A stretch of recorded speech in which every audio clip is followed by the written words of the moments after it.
Hey, everybody, tune in to Recent Tartarians. Recent Tartarians. Recent Tartarians.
Recent Tartarians.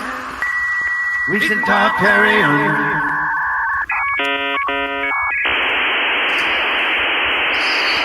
Hey, everybody, tune in to Recent Tartarians. Recent Tartarians.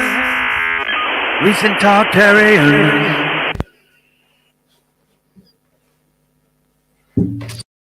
Yo, Andreas, you're muted. Welcome, everybody. Good to see you. What's up? How are you? How you doing, Raf? And you, thank you. I'm doing pretty well, I'd say. And yeah, Martin is back from Africa. He'll join us next time, I guess. And he's got quite some interesting insights, which I can't properly recount and I won't spill the beans yet. But that's something to look forward to. And yeah, until then, I just got a list of all kinds of interesting things and links I'd like to share with you. Sounds And legit. Yeah. see where it goes. So, you want to start right away? Then I'll just start posting in the chat. So this is something I had sent you privately, and just in coming back to this idea you discussed a few times with what's he called, Alchemist, Full Metal Alchemist, I believe, and also some other shows, like how the Japanese can apparently have all What this game is this again? old word symbolism. Yeah, I sent this to you. This is Octopath Traveler 2. Can you Right. pull up the image or? Oh, did I not? I'm sorry. I was just staring at it, That's fine. enjoying it. I was like, no one else can see this but me. So this, yeah, so this actually, this type of course, it's, if you just go Octopath Traveler 2, it's full of these old world castles, old world buildings, you know, magic and all of that as usual. And you always have these ornamentations. But I believe, and I was watching it closely right from the beginning, because of course you can choose one of the 8 main protagonists. Yeah, it's like a fuzzy squazzy, yeah. And I chose of course, Hikari, the Japanese guy, the samurai guy in front. In this case, this is my party, yeah. Nice. But it really takes you up to the very end. So this is the last island in the main story after, you know, starting the final plot. And then you arrive at this island for the final boss fight. And there you have it, right on the right-hand side in this case. You have the perfect Swazi built into the ornamentation. But I think it may actually be this is the first time in the game you see it. And I was like, okay, you know, magic, old world stuff. They even invent the Steam engine in one of the plots, which is also interesting, or the licensing for the Steam engine, because you have one merchant guy in your party. But then the real thing is, I was looking a bit more at it, and, you know, in between looking at Tartaria videos and so on, and then many people say Kazan could have been the old capital of Tartaria or some old empire. That's correct, right? Or at least one of the centers. And then funnily enough, the main, in the beginning, ally and eventually ultimate antagonist in the story is Hikari's mentor. Hikari means light, of course, and it's all about, you know, extinguishing the light and can a new dawn appear or not, yeah? And the name of this main antagonist actually is Kazan, just as well. And when I saw this, I was like, okay, you know, because I'm always wondering how much do these designers know, right? Yeah, so there's quite some references to old world right there. Just something small, but the RPG is pretty popular. I can actually recommend it. For me, it was like, oh, finally, after 20 years, they made a proper JRPG that's turn-based. So to any gamers who enjoy those, actually worth checking out. It is interesting that Kazan is the boiler, you know, like the boiler room. Oh, it's called the boiler. That's what Kazan means in Tartar or Tatar in Turkic. Oh. Boiler or cauldron. Mm-hmm. Also the gold bell and, you know, DuckTales. There's the dragon, kind of an interesting duck dragon thing. More reasonably realistic look. That thing probably existed very recently, you know. The dragon bird. That's what we right with. Mm-hmm. So I'll just send you a few more links. Also, coming back a little bit to what we had discussed last time. So the one I sent you now is just a very interesting channel that's not yet well known. If you open the YouTube, I'm sending it in private chat. Yes, so this is a guy called Geomancy, and he does very interesting videos. And this is just one example about, you know, so-called prolific architects of the late 1800s, where even just today I talked with a friend and we were speaking about all those buildings that supposedly were built around 1900, even in Austria. And there's so many of those, it just kind of appears unrealistic, I'd say, that they could really have built all of that. And then related to that, okay, let's see, I'll send the, oh yeah, this is the translation. So I'm just posting the link right here. This is a Russian document. This was posted in response to some video that I posted. Unfortunately, I don't remember exactly the reference anymore. It's about the company F. Schwabe. It should translate in a second. So here they talk. Yeah, FB Schwabe organizes a company for the sale of small optical accessories received from abroad. A workshop for the repair and manufacture of optical devices and physical devices is also being created. So this is one of those, companies. Time in 1853, company takes part in the All-Russian Manufacturer Exhibition held in Moscow, the premises of the Russian Noble Assembly. Exhibition features a large telescope, several microscopes, scales, and a sundial with a cannon. So yeah, Jesus. interesting. I'm sorry. Whoa. So, I mean, on top of it all, you've got this kind of like electric civilization being Russified, right? They're like, well, this is all held in St. Right. Petersburg. But St. Petersburg is kind of a more Germanic part of Russia, at least at that point. You've got these different groups that are wandering around after the Tatars or the Tartars. And I'm not sure we mentioned this, but even this idea of Prussia simply be, P Russia, and Right. Prussia should have been in Germany, so that they probably were somewhat unified or connected. Yeah. Also, looking at the checkers on the top of the dome is kind of interesting because it's like a rather Slavic idea, like the checkered shield, the checkered dome. The shield and the dome are connected. Very interesting. So, I mean, it's kind of interesting to know that so much of them at the time of the 18th, 19th century interaction between Russia and the West, there had been so many centuries of isolation that people didn't know what was going on with Russia. Hey, Bernie's joining. What's up, Bernie? How you doing, man? Talking about Russia. Hi. Hey. How are you? Jesus. Doing great. What about you? I was loving was it Zelda breakdown or a different game? No, it was Octopath Traveler. Octopath Traveler. But that's on SNES, right? Super Nintendo back in the day? No. This is the whole thing. This is built in Unreal Engine, to anyone knowing about engines. So it's on the most advanced engines, but this is like a new series of 2.5D games by Square Enix. And at least for this one, I can say they do the formula right. It's fun to play. It's properly Final Fantasy people made this game. Yeah, right. Yeah, exactly. it looks like Final Fantasy, actually. That's awesome. Yeah, but it's like for PS5 and you can play it on other systems. So I've got a video game idea called Wizard Wars, and the movie being The Last Tsar of Tartaria that we are going to make and all star in. And well, it seems like you guys have found the way. Yeah, I was totally thinking in that direction already, especially for Crusader Kings 3 mods. Just now they finally released the Game of Thrones mod for Crusader Kings 3, which is the only fun way to play it, or will be eventually. And I was wondering about all these games, because it seems the Japanese, as I mentioned, we discussed this many times, they include many of these old world elements, and many people are so fascinated with it and they don't even know why. And probably it's because, it's all part of that lost memory, just it becomes so obfuscated and encultured that we don't recognize anymore what it actually points to. Yeah. So yeah, very symbolic for sure. So someone would have to do a closer analysis of all the plot lines and so on. But even this guy, this merchant guy, like I said, he's inventing the steam machine, or he's licensing the steam machine. Because it's also actually, because what is it about in this plot line? His main antagonist wants to only have it for himself and like profit off of it.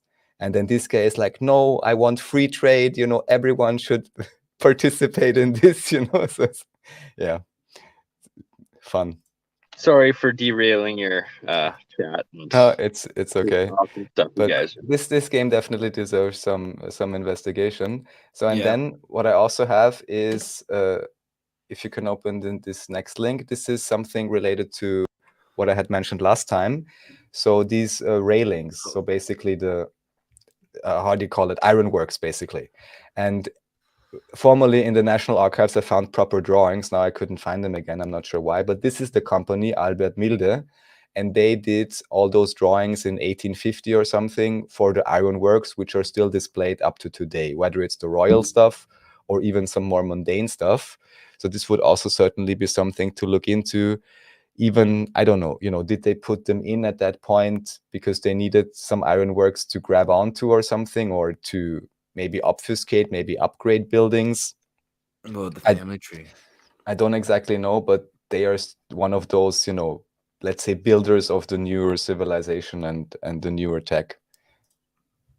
Yeah, it Because seems I've like shown some of the ironworks. a decent number of these guys Oh, are. and of course, sorry. Of course, where you have to go is go back on the main page. I almost forgot about this. And then on the left-hand side, you have the fourth option, Internet Weltausstellungen. So these are, of course, from the international world exhibitions. So photos from the world exhibition. So he's tied into that for sure. Yeah. Wow. And then, of course, you always have to ask the question: did they build it? Did they already find it and just make a nice drawing and then claimed it? So it's one of those guys. Hard not to wonder. Yeah, I mean, looking at some of the best architects versus the best designers versus the best managerial theorists, a lot of the time you've got better line producers or line strategists that can see how something works than somebody who designs it. Like you might design something and it's super creative, but then it's, kind of like an Italian coffee machine that's finicky. And then you have a guy who works for Kellogg and he's from Michigan and he just studies people all day, right? So he's in the Kellogg building and he knows how to make your cereal more efficient with less entropy upon the wheat grain slashing.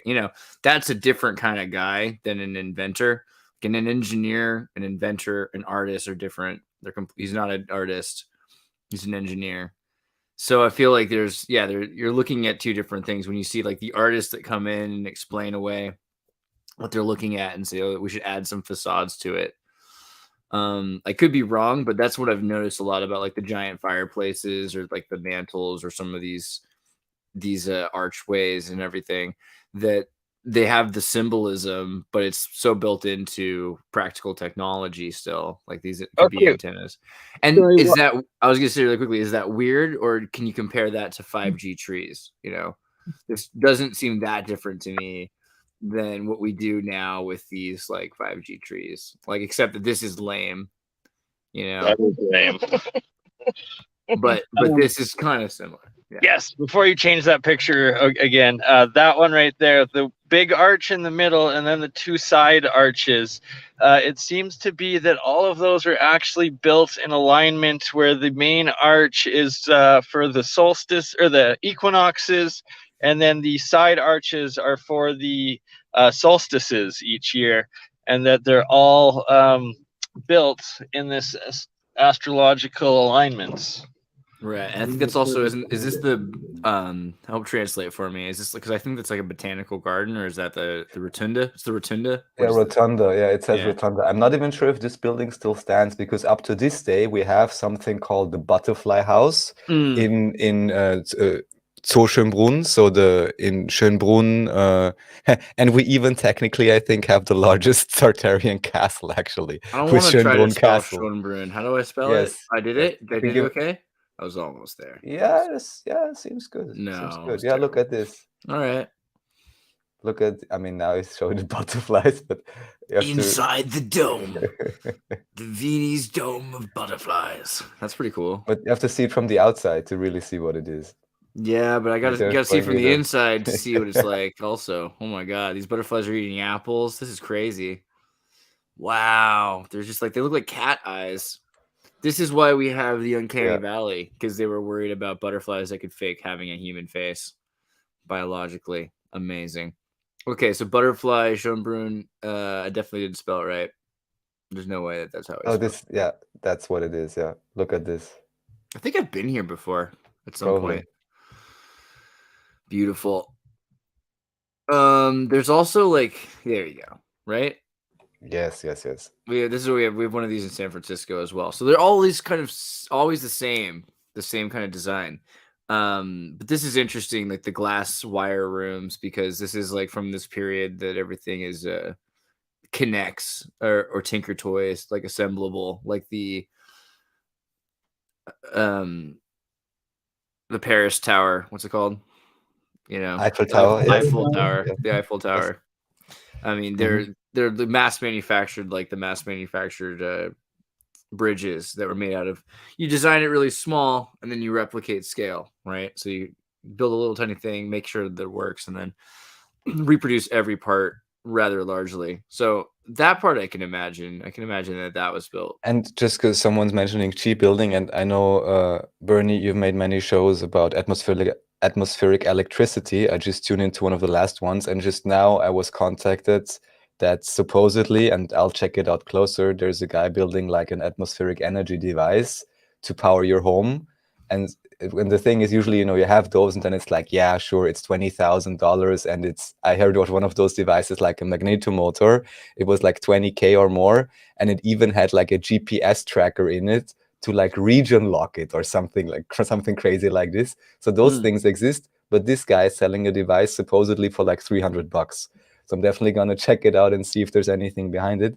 But something else I just talked about to a friend with, and I'd love to know your opinions, we somehow talked about this before, is if it could be that all, let's just call it well-being for the sake of not being censored, maybe to a large extent dependent upon the electrical conductivity of the body.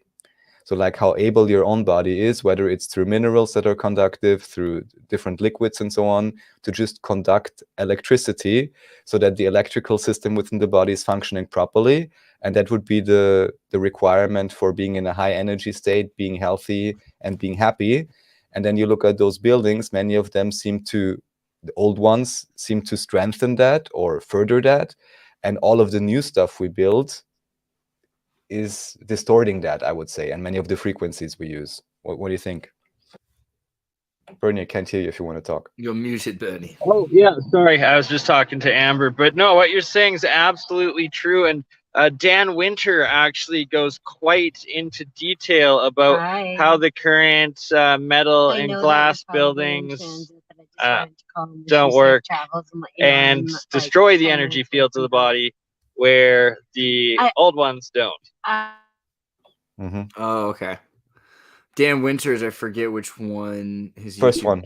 Yeah. Oh, yeah. Negentropic fractal field. Yeah. Idea. Yeah, you got him. Legit. That's based. Yeah, I mean, I think that when we look at you pulled up the iron architecture thing too, and so that kind of that's so reminiscent. Is that really recent or not, or what's going on here? I mean, well, so fundamentally, it doesn't matter because going back throughout history, that's always the way it's been practiced. You make a small model and then you scale it and you build it. Not everything's been made out of iron before. But we did have like catalytic people that did things before the Bronze Age that are out of metals, and you find metals that are also before the Bronze Age. Well, yeah, no, the catalytic is what's it called? Catalytic, whatever that is. Copper Age. I mean, according to mainstream Calco. Yeah, I was about to say, we're still following that timeline. Yeah, well, I think that the thing is, you can probably apply that timeline. You just have to like make it in dog years or something, like a decade. It's like right, but it's still the idea is kind of rhymed to you through mainstream history. It had so long ago that you don't have to worry about it. But, still, they kind of tell you at one point we had a society that used more bronze, than we did. And then another point of society, we use more copper. And wouldn't you know it, it's easier to use bronze, but we use that later. And it's harder to use copper, but we use that earlier. That's kind of the idea of the Latino people, the Ladino, tribes of the Mediterranean, that they had access to probably something like electricity if they were able to work with copper before the Bronze Age. Well, that kind of rhymes with this idea that in Tartaria, they knew how to use these things. We look at the Turkish Ferris wheel, because originally, what was the name of the Ferris wheel originally? It's called like the Turkish wheel. That was another name. Turkish ups and downs, right? And so the idea that they had a number of metal in France, where did the French get it? They were in Africa. They were following through the Arabic roots where people were using metal, where metal was more commonly used to build things. And ships used a lot more metal at that point. So I think, it's probably just something that the Napoleonic here, period Vienna, Hermetics, of course, the famous one in Vienna, yeah. Mm-hmm. They probably carry, yeah. So it seems like it's clearly a Turkish technology or something that came at least was found through the bazaars, and that's our story that also is kind of mainstreamed.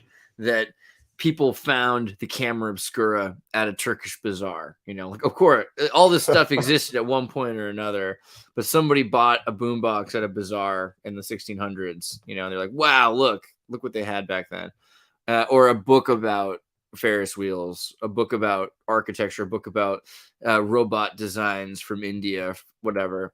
What's the Persian roboticist, Arab robot?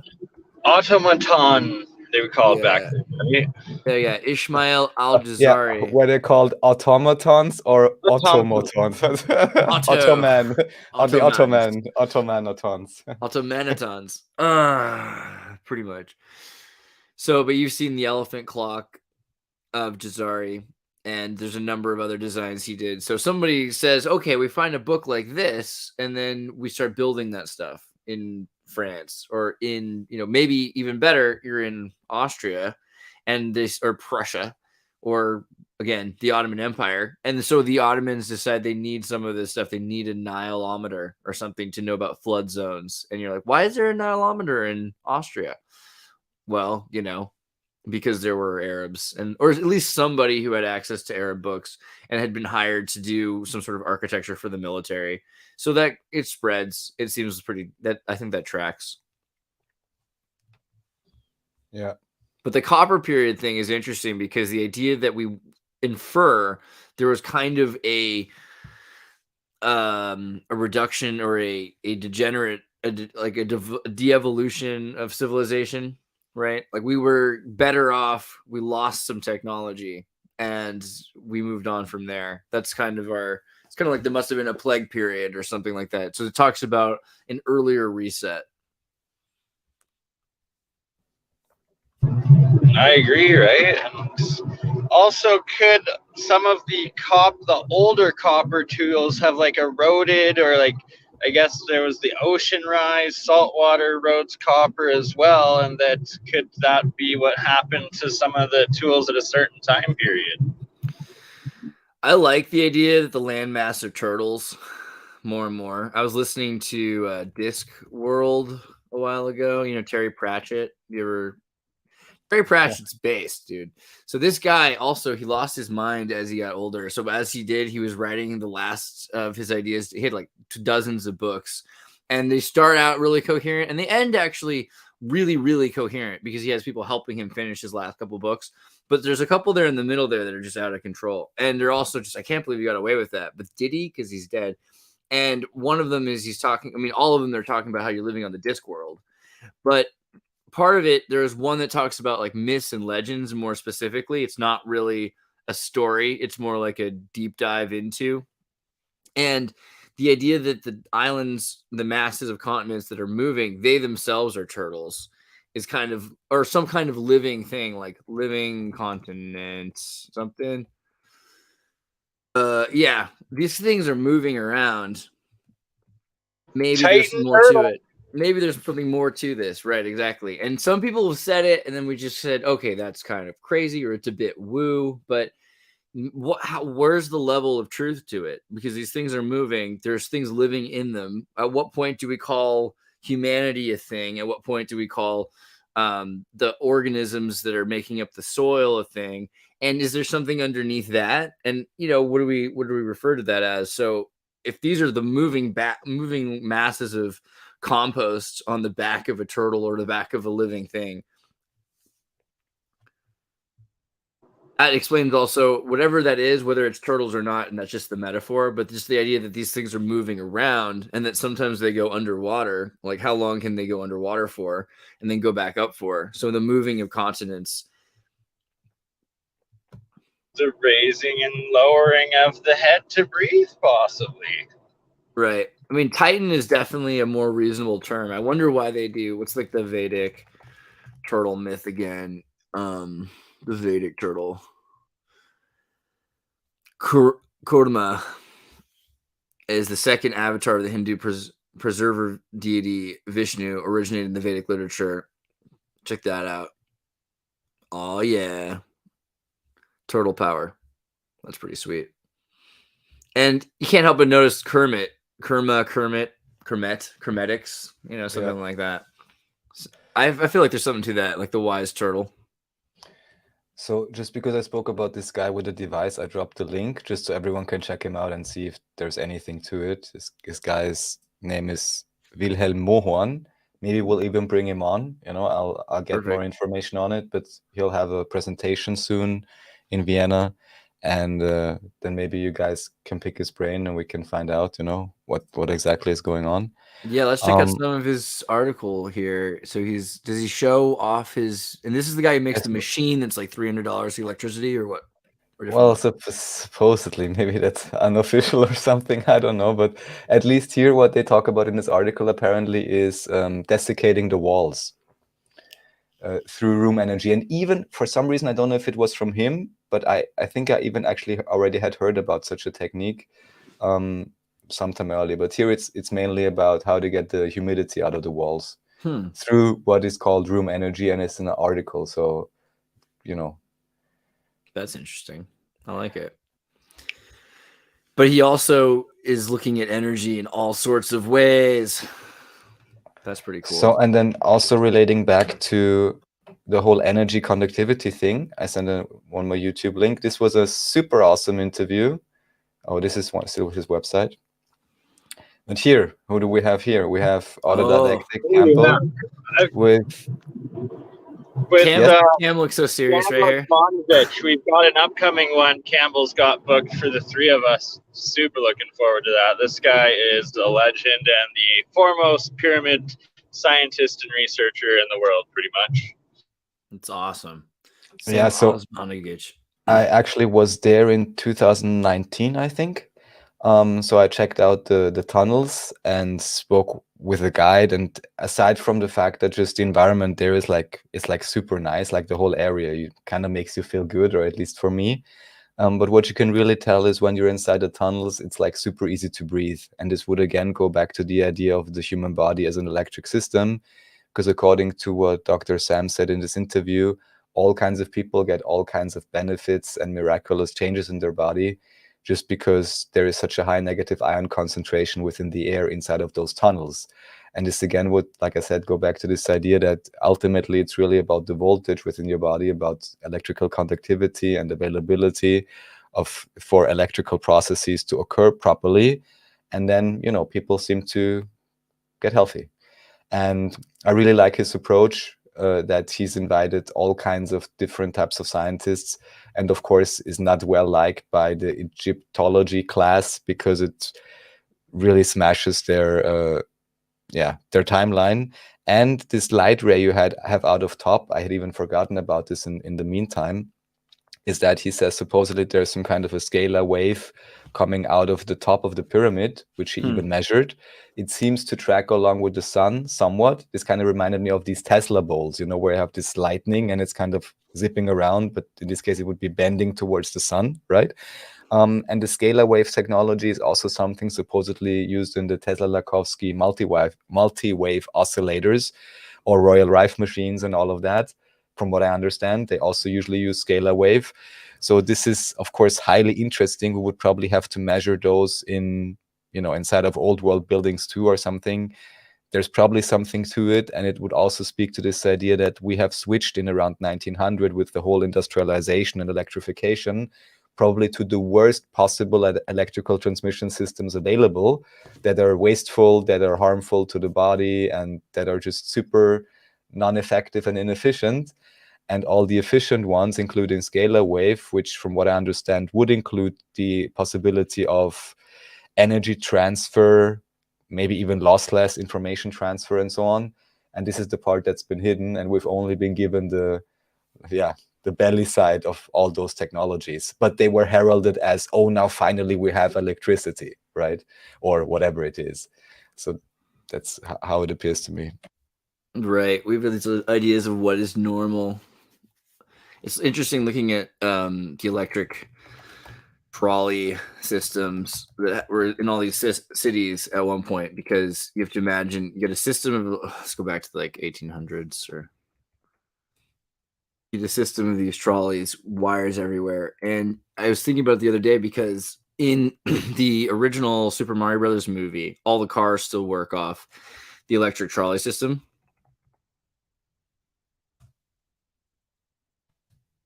So in Koopa's city, all the cars have these overhead wires that connect to the rail so that when you're driving around, you can connect to the grid and you get your power from the grid above. The police car has the grid, thing here. Until like 20 years ago, those were still common in Austria, and I think somewhere they still are in Budapest, like with these uplinks, So, Yeah. So, I mean, if it ain't broke, don't fix it. But now you've got these like wireless systems, you have battery power, you have maybe on the rail or something like that. But the overhead seemed pretty practical because, you just have this thing that's like connecting to it. But it didn't necessarily even need to be connected. I think that's the other point. It's just the fact that it is connected, where it's staying on the rail. But yeah, this is still to this just day. a guiding system so the driver knows where to go. It's not for power. It's just on a leash, Yeah, that's kind of what I think is really going on here. But you could easily have an entire grid city. The practicality of that is like once you attach to it, no one else is attached to it. Like if it was wireless, then you'd have a bunch of people getting free electricity. And where would we be then? You'd have people driving their own cars and being happy without paying for gas, right? So, I mean, wireless electricity has been around since before anything. And then they figured out a way of putting it onto a grid they can control. Attaching a meter to it, yeah. But what's weird also is you think the Jewish wire over, what's it called? In New York City, in Hell's Kitchen, there's like this wire that goes across, what's it called again? Oh yeah, and another question. Did you guys know that apparently oxygen is magnetic or reacts to magnets? Yeah, I saw a video recently where they're pouring liquid oxygen through a magnet and it collected a bunch of it and stuck it. It's fascinating stuff. Sorry, I just quickly wanted to interject on Onom in your chat, trying to claim that Sam is a fake and a fraud, and you're 100% wrong. You're ignorant, and you clearly just haven't seen the research. I suggest looking at my many videos on the Bosnian pyramids, which they are, and the geoglyphology science that proves without a shadow of a doubt way too many man-made constructs and built-in features to it and alignments around the world that are included in the sides walls of the mountain. Yeah, they did try to convince people that the Bosnian pyramid wasn't a pyramid, that it's an exaggeration. I'd like to hear, but if you've got information on Sam specifically or something, if you want to talk to us, go to the Tartary Nova Discord and like talk to us. We're happy to know what you're saying and listen to you. So we'll figure it out. So did Raphael and that you're listening to right now, and they are. So Yeah. Yeah, no, the thing is, and what's really obvious, I mean, you can go there, you can talk to everyone, you can volunteer, and that's, you can even still decide it's wrong or incorrect, Right. But which kind of excavation site do you even have? This would be a question worldwide,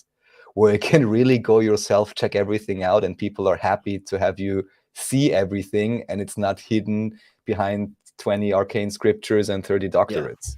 Yeah. Even just that approach in itself, I think, shows that this is the right way to go. And they did those measurements apparently, and the negative ion stuff and so on. I mean, and this also with the Onom, are you in Croatia right now or Bosnia? If you are, hit me up because I'm going to be going there probably at some point. I'm going to be hitting the pyramid up later this year. Hopefully, I'm going to try to bring my dad out there. So, happy to check it out more and hear what you have to say about the pyramids. But from everything I've seen, there's a lot of reasons why you'd want people to think this was faked, because then it'd be a lot hard. If it was a UNESCO heritage site, you'd be forced to stop digging. You wouldn't be able to look into things. And so they're well benefited by people thinking they're just kooky Slavs. And it's funny because it's the same patent trick that we've always used. It's just racism. You're like, oh, well, they couldn't possibly have a pyramid in Indonesia. Keep digging. You know what I mean? So the more the idea that Croatians or Bosnians or Serbians like think the other person, Serbs think Croatians can't build pyramids, think Serbs can't build pyramids. That's great. Like the more people think that, like, then the more we can like look into it more. And you're probably going to find it's not just some like levitating flying saucer, but you might also find that it's far more interesting than you think it is, because even if it was somehow pseudo natural, you clearly have for thousands of years people hiding in the mountain. Okay, I have, sorry, for not exactly following what you said, but I have another idea now. That's good. Yeah, let's do So it. in terms of, because what you can see is when you walk on top there, and even I kind of halfway fell over this, you have a thin layer of supposedly super advanced concrete on top of this pyramid. Yeah. Mhm. And of course, we have to see what kind of concrete this is exactly. I also thought back of the buildings I showed you last time, the supposed 1904 buildings, but also the Gemeindebau buildings, where it's with most of them not so sure when they were built exactly. But many times, as I said, you can see the red brick, and then it's often concreted over. And then, of course, at least with the Roman cement, and I can't properly differentiate all of that, but there's patents going back to 1910 that they like to add hemoglobin to the concrete. Yeah. Yeah. So some kind of blood magic, basically. And this is a common way of doing it. And then I was wondering, okay, why? Because I was saying, why would you make this ugly front? Okay, to make the world ugly. Yeah. But maybe these buildings by themselves, like Bernie said, would have, let's say, positive charge, just to simplify it. And by pulling the concrete over them, maybe the effect is lessened, or it's changing or something like this. Because also here with the pyramids, of course, you would wonder who would go there and pour concrete on top of it. Why? Is this maybe like a shielding to disable it? And the same with all the older world buildings in all the inner cities, in every old city that we still have. I don't know. It's just an idea. And then, of course, the whole blood aspect, which always reminds me of Attack There's also on the Titan. seashells, like a lot of stuff. Seashells? Yeah. You mean decorations or? No, crushed seashells. Crushed, like sometimes fish or crushed seashells are used in making concrete. In Croatia and Rome and that kind of the region there. Like there's everyone's got a secret, by the way. Like my great uncle used to make concrete and like they still can't break it. It's like kind of a claim to fame.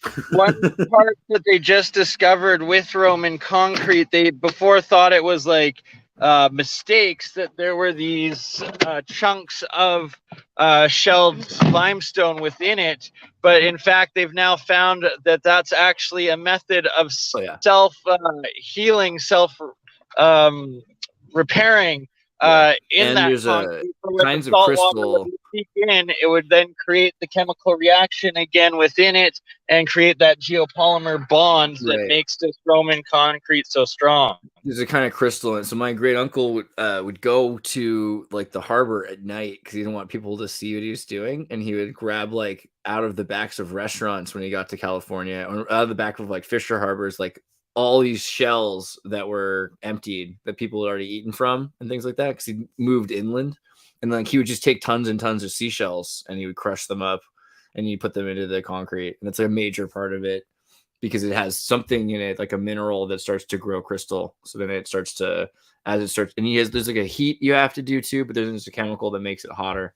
So it gets really hot and then it starts to grow crystal. And then when it dries out, like it's already started to do this thing, So, but I understand correctly that this type of concrete could even be like self-regenerating, even after it had like a fissure through. Well, so imagine that like after 1,000 years, it's not concrete anymore.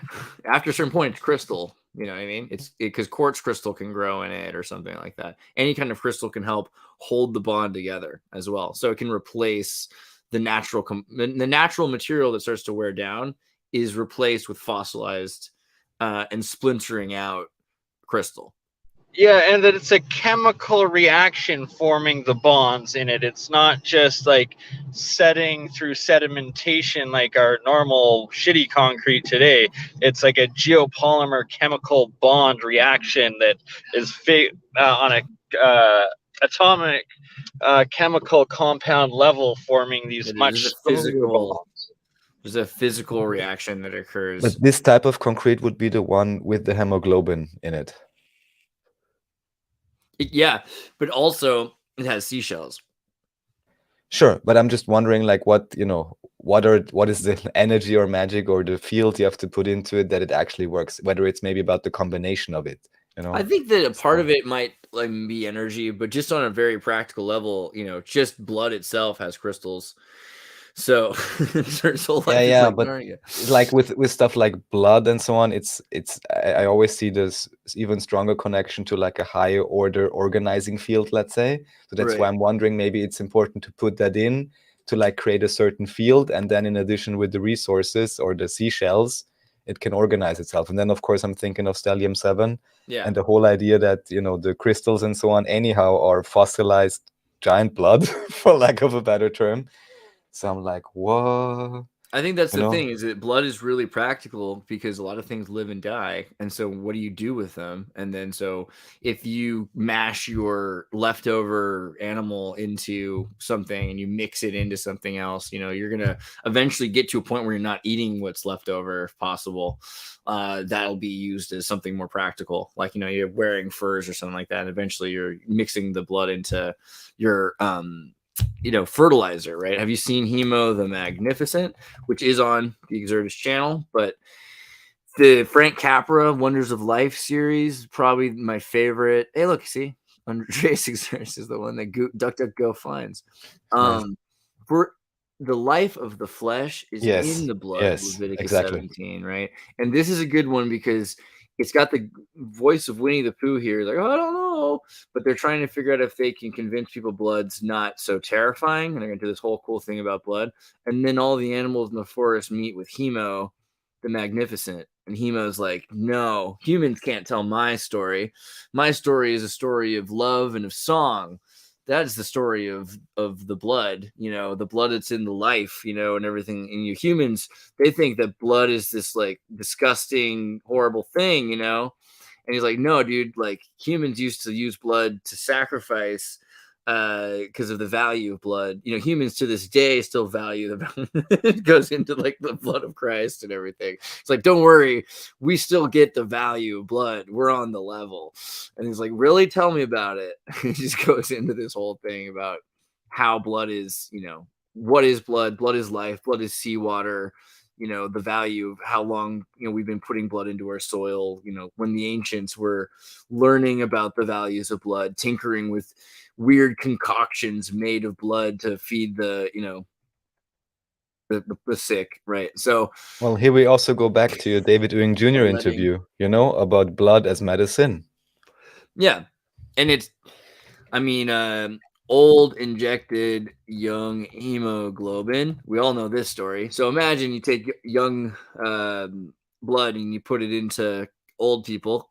Shocker, they do better. But what I thought was interesting was young mice injected old hemoglobin. And they actually did this to humans too. And they actually got old blood, gave it to young humans after the mouse experiments, and the old blood slowed down and made them age quicker, essentially, and more lethargic, and they were having a harder time with the plasma. So pretty crazy the other direction as well. You could use this, for instance, to inject. You could make an entire population age quicker. Kind of like what they're doing with GMOs. Right. Yeah, it's like it works both ways, is the point. Like you can make a mouse that lives longer, but by knowing that, we already know then what it is that's slowing, quickening life's death or aging process. So that's pretty intense. But the other thing is like in synthetic hemoglobin, which they can make from alternative materials than iron. And so that's going to be interesting because they've got these ACS nano synthetic red blood cells. I don't know if this one's made from iron because like they can make it pretty much the same as a normal blood cell, but you could make it out of copper. You could use all sorts of things. So this is a disc-shaped cell containing millions of molecules of hemoglobin and iron-containing protein that binds oxygen. So if you tried to do hemoglobin titanium, and I think we've mentioned the idea before of like a nano tech, but you'd be able to essentially have, or titanium oxide, there it is, I think, actually. You'd be able to have hemoglobin alternatives that would be just millions of times stronger, more durable. You'd last a lot longer. You wouldn't need to breathe as often. It's just a matter of iron rusts and breaks down really quickly. So the hemoglobin breaks down really quickly. And that's why you look at like blue blood crabs they have a hemoglobin that's made out of copper. So its blood is blue. But also that's what happens when we deoxygenate iron as well, because it loses the rest, because iron turns back to a And silver. also, I think supposedly it happens if you consume too much silver or something. Right. Well, no. Oxidized Okay. So it's silver. yeah, Diatomic. blue guy silver. So the dude who did it, he I mean, come on, he wanted to be on TV. Let's be real. But and he probably come on, who doesn't want to be blue? And But so he was like, monatomic is white silver, diatomic oxidized silver is blue, and obviously they're eating the blue stuff to turn blue. right, yeah, like it's not silver itself, but it is something to do also with the chemicals involved with the silver that leach the molecule size into skin. It gets trapped like pigment sweat, I guess. So we got trapped the pigment. So eventually, if he stopped taking the stuff, he probably would have like sweated it all out, right? I think is the other thing. So, but I mean, again, he wanted to be Papa Smurf, and I don't blame him. But the titanium blood cells makes the most sense to me, because you get to a point where our hemoglobin is breaking down all the time, and they want to give you gene edits, right? Like with adenovirals, and the alternative would be just nanotech, because then you wouldn't have to lose your actual blood, and the titanium nano blood hemoglobin alternative would be able to emulate the same hemoglobin that you have, and it would also be able to duplicate the data strain, so you would be able to at least have your own data instead of having copied someone else's hemoglobin. So there's a couple of reasons why I think it makes more sense to me, but it's also probably going to be, the next major thing will be like nanotech to replace your blood, because it'll be safer. I love how you're always so good at selling the nanotech New World Order. But then I show you that it's the scary thing. I agree. See, Yeah, I know it is scary, but I just want to point out that I'm 100% sure that everything they could reproduce, and it's good to see that what is technically possible. I'm sure if we would put ourselves into the proper EMFs and so on, and rehydrate and all of that, oxygenate, then we would be on 110% of what they can ever offer. But yeah, so that's another thing I'm thinking about recently, because there's been a bunch of people who say things like, in the old days people didn't ever eat and they never had to poop. It's like, that doesn't sound very fun. I mean, I could get over pooping, but like even that you kind of want to do. But the eating and just in general, it sounds like you're dead. Buildings is an environment, though, right? And then people living forever, even the idea of people living forever, it tends to be that people live for a long time, 1,000 years, something like that. But to live forever, I mean, eventually you want to age and die and be replaced, and you want to be part of the human experience. Maybe you don't, I don't know, but it seems like some people don't. Yeah, are they people? But I think that's the problem. We're at a precipice where we're thinking, oh, we need to change so much because we have everything about living is wrong. Is it? Maybe we're supposed to live and die and sure. I just think the difference is that if we would live, let's start with 300 years, which many people, what I understand, would say it's perfectly possible if we stay hydrated and the frequencies are working and so on in the body. Then the thing they couldn't pull off is make a wholesale reset every 70 years in World War, because people would remember and be like, you're not getting through with the same BS again, because they only have a script of maximum 100 years, it appears. Yeah.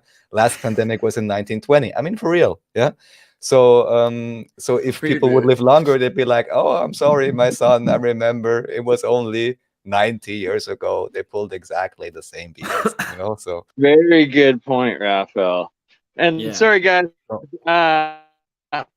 Thank you for being on your podcast. You're all glitchy. Letting me have extreme. I love you guys, but I'm using up all my bandwidth, so I'll rejoin in a little bit. That's what's going on. All right, he's glitching. All right. We'll see when you can come back in. Just try not to glitch. We'll see you soon. All right. Bernie. So I only got 3 more things. You can choose which one you want first. We have Star Trek, Cargo Cult, and Orphans. Star Trek, Cargo Cult, and then in that order, in that order. All right. Okay, in that order. So first link is here. And I just, there's I think increasingly less good shows one can actually watch. You can sometimes give good recommendations, and I'll have to check out this I still hemoglobin. haven't really been able to do Picard. Picard just feels like softcore porn Yeah, for like no, boomers honestly, the first two without the porn. seasons were pretty painful. Yeah, honestly. Here it's getting somewhat better, and also it's kind of hilarious that basically he managed to assemble all the Next Generation cast. Yeah, and then even when they get their own spaceship, of course they don't take Just 7 watch of 9. Emmanuel, the French erotic Oh my softcore God. series from 1974. If you had to have an That's what they alternative show on open access television. way better recommendation. Keep going. Yeah. So anyhow, of course, even when they get the new ship, they kick out 7 of 9, even though she's one of the coolest actresses ever. But of course, they have to kick her out just so they can get on their old starship with the entire old crew, to make it nostalgic. It's kind of, these tricks they use. But the point I want to make is in this particular episode, so episode 9 of season 3, spoiler alert, they basically have an issue with the changelings, people that can change their form. This in the itself is changelings interesting. again. Yeah. But also that now they cannot detect them with their old tools anymore because they're somewhat more advanced because of what they had done earlier or whatever. Yeah, this one is an interesting one. Yeah, I love the changelings because like they look like the late 90s feel. You know what I mean? That's especially gotta love those late 90s Deep Space Nine ooze animations when he's turning to liquid. So good, yeah. So good, yeah.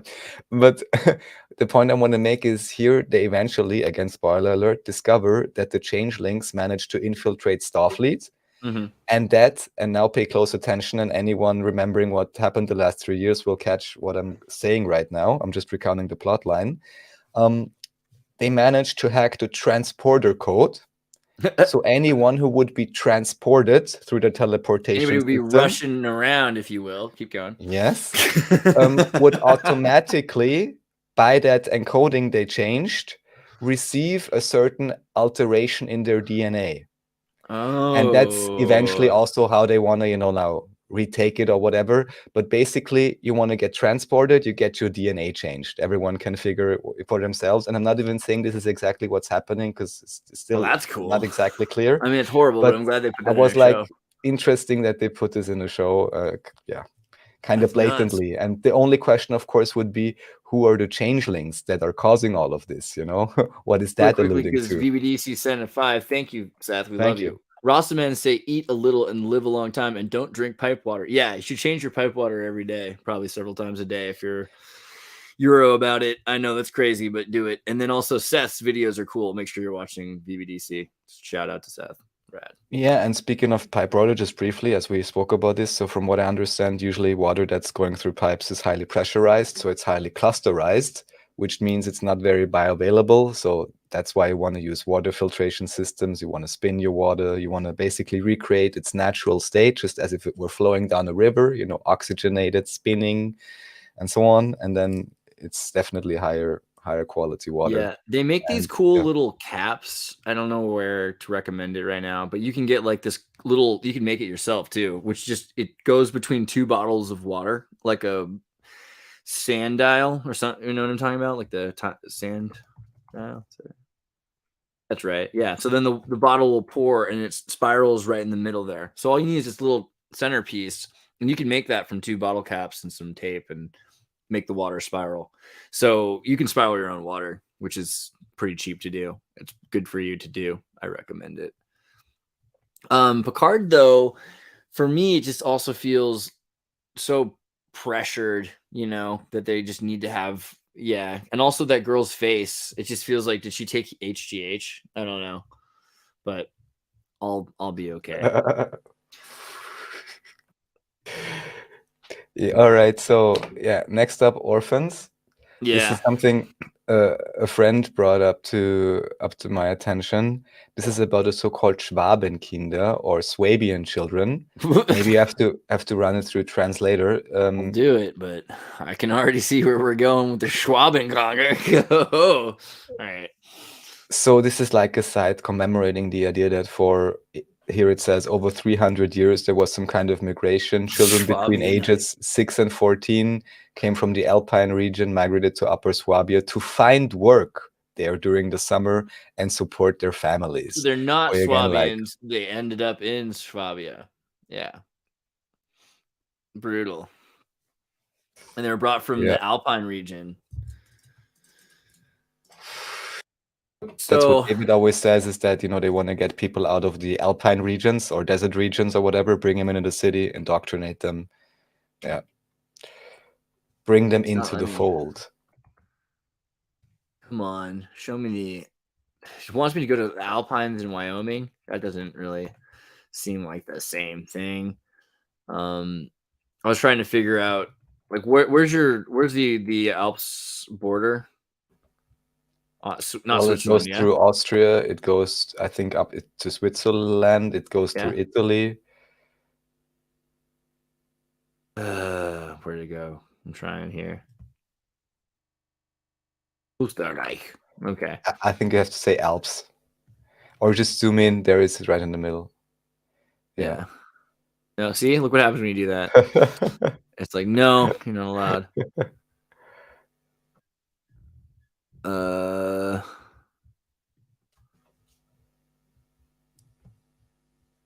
Wow. Okay. Yeah, because it's large enough that it would go across. Okay.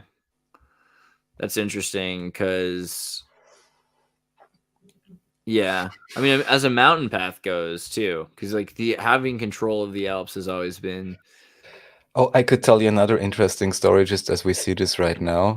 So this comes without warranty.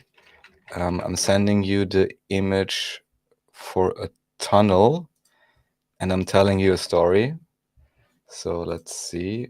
This thing here with the plane, or no, this is different. No, this will be the last topic. Okay. But in between, we have the Brenner Basistunnel. I sent the link Okay. just now. So this was one of, you know, always very contentious. Are we building a tunnel or not? And this was important to connect apparently Italy and Austria. And everyone, of course, knows about the Gotthard Tunnel and the Gotthard Tunnel. Very strange ceremony. But the story here is something different, which is that they started digging the tunnel, and supposedly they found a huge water reservoir, like huge. Then they poured in, oh, interesting, yeah. They poured in 300 million tons or whatever of concrete. And now, lo and behold, there's all kind of how would you say, ecological issues happening, and, you know, areas are drying out and all of that, because there was basically the huge in-mountain sea, and instead of using it or something, they just said, oh, we want to build a tunnel, so we're gonna pull through and fill it up with concrete. And yeah, now you have ecological devastation because of it. But I think up to this point, it has not been officially acknowledged, of course, because it's an important economic project and so on. And I think it's not publicly known that there apparently was a huge sea there. So yeah, things your government does behind your back. So Fiat Chrysler, I've been thinking about that a bit recently. A subsidiary of Stellantis. Just kidding, Stellantis. Stellantis. They're what is Stellantis at this point? Because they're the mob, but they're the government. They own interesting logo for sure. It had to be the A. Dude, it's more than an A. This is like Halo. You know what I mean? It's like that looks like the genitals of an alien, you know, or a snake. Maybe it's like a snake's mouth opening, but still, it looks like it's spraying venom or something. Terrifying.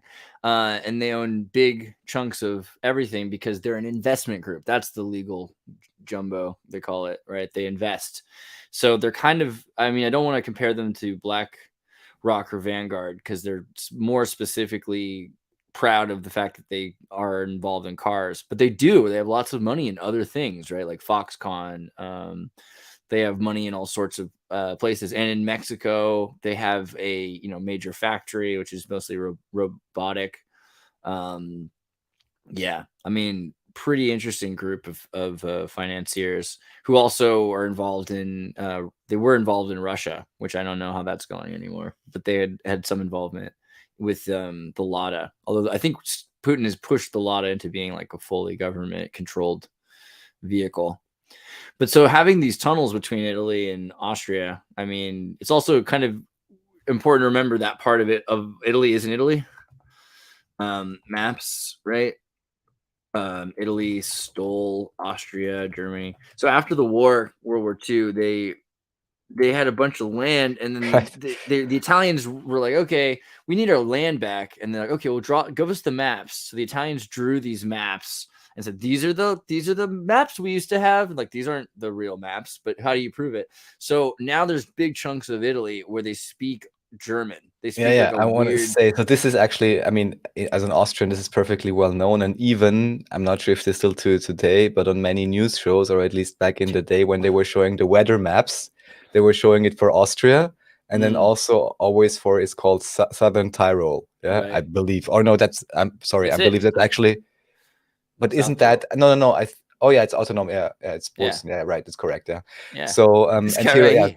people speak German, and yeah, so that's maybe the part they just took. But then you're always also wondering, like, how can this be possible? What kind of a confusion or mayhem or reset must there have been that people are like, yeah, sure, I don't know where the border is. Like, if the locals didn't know, or what's going on? The locals they couldn't do anything about it. And also they'd lived there for so long, and they weren't necessarily trying to be part of the Reich, you know what I mean? Because they'd been out, they don't really care. And like they're just farmers in the mountains. And all of these regions of North Italy used to be Slavic lands, like you have Slovenia, and you've got these from the Carthaginian expanse. Originally, they made a law. The Romans said no more elephants. And afterwards, that's how they defeated Carthage, because like these elephants are weapons of mass destruction. Later on, taking elephants to Greece and then to North Italy, they crossed over, and then crossing the Rubicon using elephants, right?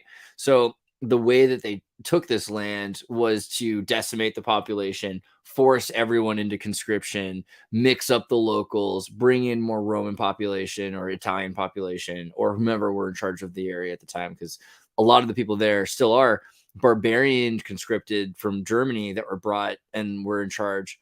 So it does get really fuzzy, because the only thing decided is that they live here and it's there. Like it's kind of like saying, who do the Basque belong to? You know what I mean?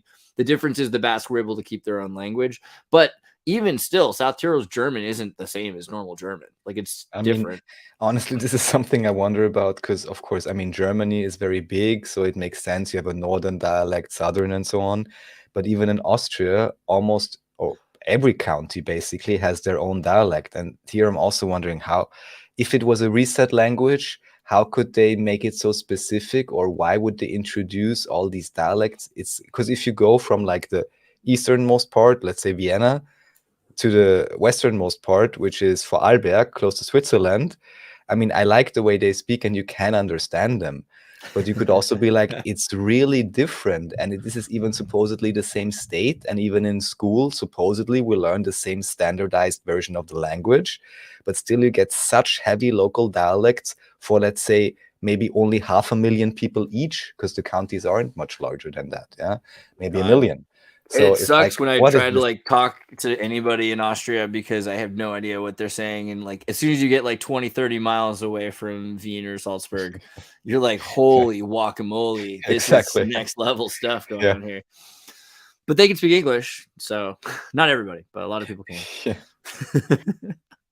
And there was something you mentioned in the documentary, I forgot the exact point, about some genetic group in northern Italy that was like a higher, maybe red hairs or something, some kind of a, I forgot the exact gene. Ladino people, maybe Some particular gene code where you showed a map with like concentrations of it, and it was clear that there's more of it. But the Ladino, yeah, because even here it's Ladines like, are an ethnic group of northern Italy, include the South Tyrol, Badia, and Gardania of Fossa and Trentino.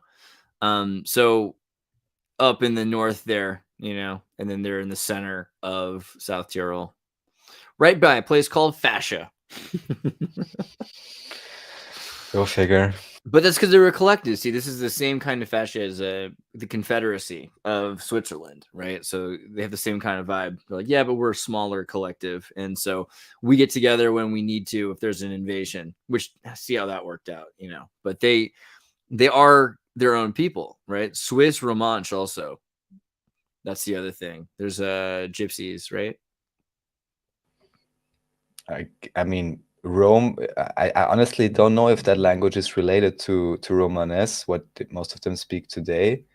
But yeah, I mean, Romansh, Gallo-Romance language in Swiss canton of Grisian. Romansh has been recognized as a national language of Switzerland since 1938. Interesting. So not a gypsy thing, actually, like some sort of pseudo-Romance language descending from Vulgar Latin. whatever that means, right? So, Well, yeah, exactly. Because that's the other funny thing is that they say that they have people that speak Latin in Switzerland, right? really, Yeah, like they have like 11,000 people. Not cis Latin. That could have been dangerous. Let's see here. I guess there, yeah, Romansh is the Latin. Latin is occasionally used yeah. in some forms of context to denote the country. I mean, maybe it's not as I think common. we looked at the constitutions of Switzerland, which also pointed to the idea that they also could have just been reset in 1848 or whatever it was. So Neo-Latin. Wow, that's kind of interesting to acknowledge it like that. Yeah, I guess the Romansh is essentially like a kind of a Latin language. So, and how many people they say speak it? 40,000, 60,000 to 40,000 people that can speak the language. So Switzerland's weird. It's got a lot of weird languages. definitely. People, it's not just speaking Italian or French or German. I mean, you got to wonder also about this community. Because I mean, it's obviously manufactured. Yeah. Well, but how would it naturally form? Like you have 4 different languages. Like how realistic is that? That this is not a contrived, partitioned together state construction. And then you send out just so you have the Swiss Guard for the Vatican, right? We talked about this. So. Yeah, that's the thing. The Swiss Guard. What do you think about the Swiss colors, right? Like, I mean, the Swiss Guard colors are so trippy. They're epic. Yeah, this color combination I honestly haven't figured out yet. Because the only the red, white, and black you would have like in Africa a lot, I think. But this type of, yeah. In Tekkaman, the Space Knight, he has the same color schema. And this is like the somewhat forgotten what's the other group? So there's the Council on Foreign Relations, and then they started Trilateral the Trilateral Commission. The Trilateral Commission group was started because Rockefeller couldn't get a deal with the Bilderberg group to allow in Japan or certain members. So the Trilateral Commission was created. One of the cartoons that they created was Tekkaman Uchu no Kishi, which is all about the world is ending because of pollution, and then aliens start attacking. And like, why would they attack a dying world? Because there's a way to save the earth through recycling or something like that. If they all work together. Oh my God. Yeah.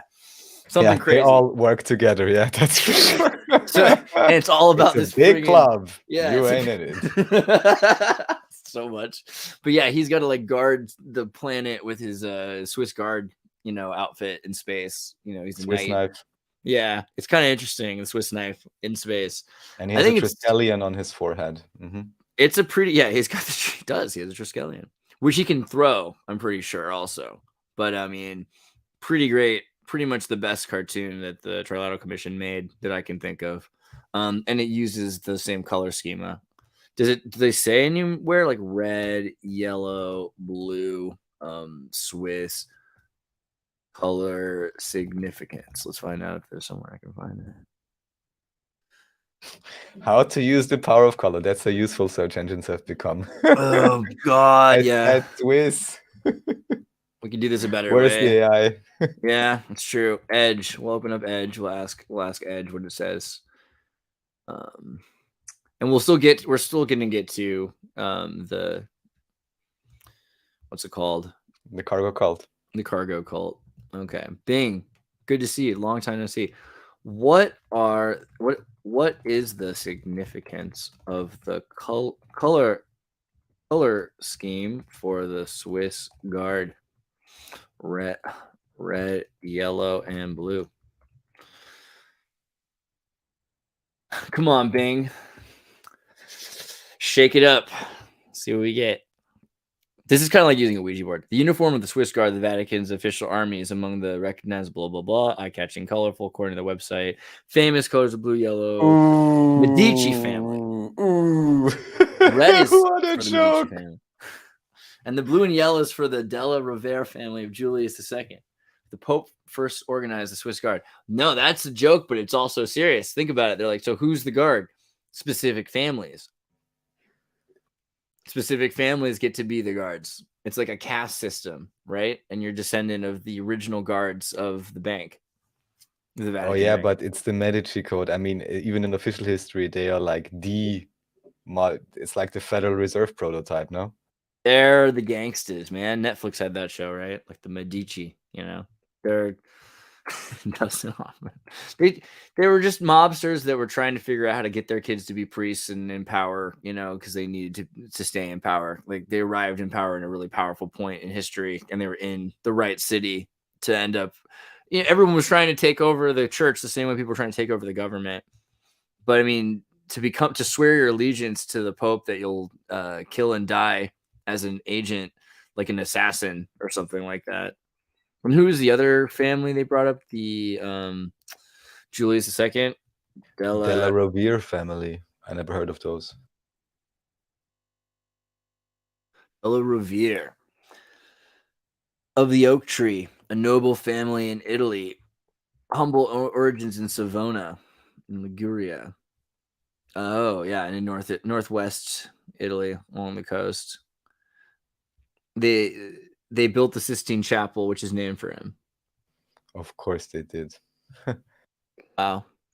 And even here, what do you think about David Ewing Jr.'s idea that many of the Gothic churches, they actually just built, let's say, on top of a mosque-type looking building or water station-looking building? I think it's a bit of both. So, like, obviously, look at the stucco here. There's a lot of things where you go to churches, they've shot the faces off of, you know, because it goes back and forth. Alhambra maybe would be a good example. How they were stuck in edge. So, you know, this was a Muslim church, and it was a castle, and it was sieged, and at some point it was conquered, and then they started removing Muslim art, but a lot of it didn't matter because it was just like geometric, and so then they put up their own Right. statues, and then they ended up getting the statues shot off again. The same thing in, let's see, Spanish Mosque Cathedral. Let's see if I can find an example. Like this one's an example. This one went back and forth, and what's it? Granada? No, it's a place. Cordoba. In Cordoba, they have this one. It was obviously this is covered in beautiful things, but it's so much more like an airport than it is a mosque or a church. And I don't know if you saw Ewing's newest video we did, because it was kind of weird, but we talked a bit about how holy water is being funneled out of these places that are essentially like the sewers, or some of this stuff's amazingly beautiful, don't get me wrong, but also you have to imagine what is the practical purpose for some of these buildings. And it might not have been just for sewers, but it could have been for something more to do with hydroelectric and water and power and filtration. Sewers would have been part of that, And also the whole, I mean, it could have been integrated, but even the sewer aspect could have also already been the downgrade version of it, maybe, Well, let's also look at like the water and power San Francisco. Because from what I understand, supposedly you aren't actually really supposed to put anything. Look at this. What is this? Sorry if you can already tell. This is the San Francisco Water and Power Park, right? Does this look like a mosque or a church to you? Enough so that I would say it looks more like one of them than does it look more like that than it does a power station? You know what I mean? So what we think of as a power station is kind of confused, because a lot of the Wilshire Boulevard Temple kind of, you've got these buildings that are built right on top of these amazing technological pursuits of power for the entire rest of the city is coming through this place. Then yeah, they're going to end up making a nice building above it, right? So we kind of started hiding that stuff more and more, but it makes a lot of sense to have this beautiful decorative building on top of the system that's underneath it, right? Because you're so proud of what it's doing. It's cleaning the water. Maybe the bile is even being used for compost or for fertilizer or something like that. But yeah, see, here's an interesting picture. You have nuns in here, because these nuns are coming to this mosque. And then I remember I went in there and I tried to sit where the Muslims pray, and they got upset because right now Muslims aren't allowed to pray in there. Not Muslim style, but you can go sit in the pew and pray Catholic style or get a selfie, which they prefer, And I think that's the other thing. It's so easy for them to put on weird music in these churches and turn them into museums now, where you walk around and get selfies. They're not really churches anymore. And I think that also Right. must lend from the fact that they never were that divine. They were more technologically important. You know, Mhm. but they're important in such a way that they're also where people, you know, put their most beautiful relics at some point later. God, it's amazing though, right? Pretty sweet. Oh yeah. So this is an example. Like we take something that was Muslim and then cover it with Catholic art, and so now it's got all these drawings of people on it, and so that's totally cool. No longer Muslim. Yeah, I think that's what David also showed with the Orthodox Church, right? That there was a redecoration action basically going on. Yeah. But I'm just not necessarily sure it was like it started out Muslim, or Christian, or as a religious thing. Is this the cult? Oh, Robert Zephyr. Yeah. Hold on. We'll get. Wait, is there commercial? Oh, because I'm in Edge. Let me go back to my. One sec. What's Down, up, man? down. Which city are we looking at? That looks like Well, Ontario, Winnipeg, Calgary, Alberta. Calgary. Sorry. The Bow Tower supposed to be way bigger, but they downsized. Yeah, I mean, the crazy towers in the middle of Canada also make me think because they have so much energy that they are producing in the middle of Canada. It just sounded like who's living there. Right? Ooh, our protesting Right. national workers all on strike because our government won't pay a fair wage. They should put more colors on the money. That's all they need to do. Make the money slightly more like neon this season. That's a good idea, eh? Rainbow money, it would fly with the liberals. Dude, it's got to be lunacy. Oh, man, that tower's nice. So this is the cargo cult phenomenon video right here on the right. Yeah, so I just wanted to point it out because I heard about the term, but I never knew what's going on there. And Zephyr I was sure like got this video, but this is not his originally. This is an old video. I think, isn't this from the show with Leonard Nimoy? Spock does like a narration of mysteries and stuff and talks about how this happened. There's another one also with Kirk where he talks about this. This is brought up a few times. Just the idea that they saw planes come and then they built effigies to the towers, to the landing sites, to the satellites, to anything that they had left there, you know. Yeah, I just seen that Robert Seffert video. Pretty interesting. Yeah, it's a way old story. But there's the thing. I didn't watch the video, so I don't know if he brings it up. But this was hyper intentional. The first time it happened, supposedly Americans didn't expect it and they were surprised. But by the 60s, they knew this was the way to do it. So, you know, by 58, 60, you land a place and you're informed what you're supposed to do is you're supposed to play a walkie-talkie. Like, so you come down in a helicopter onto an island and you get out of the helicopter. You might come out with a parachute or something like that. You just come out like out of the sky. And then people are showing up there and they're like, whoa, whoa, whoa, whoa, whoa, whoa. And then you record that and play it back in their faces so they hear their own words in their own language with their own voice back to them. And they're like, whoa. And, you know, you're bulletproof. Maybe you have to kill somebody, but you probably don't, you know, even have to kill anybody. And, you know, you become a god because you give people soda pop and things like that. You show them that you are so much more, you're superhuman. And that became a major part of the U.S. military to show that we were superhuman, that being an American was, I mean, I was just looking up ice cream the other day. Did you see the ice cream thing? What's it called again? Twitter/Exertus. The Gads got Andreas Exertus. Whole different me. The Gadunk bar. So every Navy boat had to have ice cream, had to have thousands of pounds of ice cream, had to have a machine for making ice cream, had to have a way of getting the ice cream, had to have a cook who knew how to make the ice cream. They would get bananas often. That's a major naval flavor, right? Of course.